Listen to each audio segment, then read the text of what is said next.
Hey guys, Mike here. We got a walnut little panel, and a cherry post for a sliding dovetail. So basically, I'm going to cut a dovetail along the outside edge of this and have it slide into that.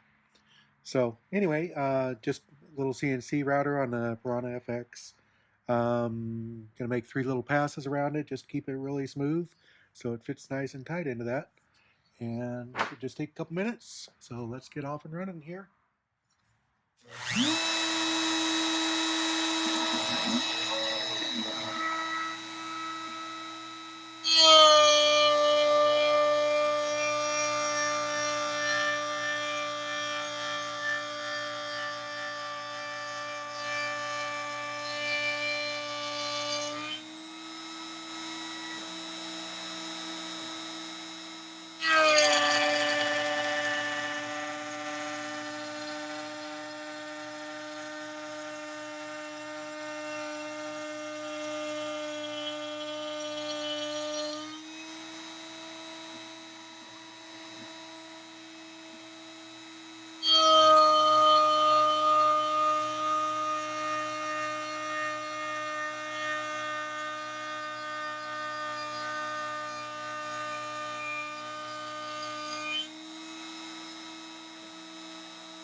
All right, and if all goes well, that should fit that dovetail just fine.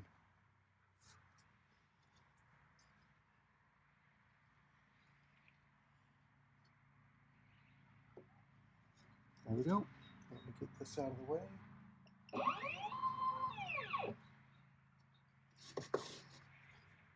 How's that? All right, cool. Thanks for watching.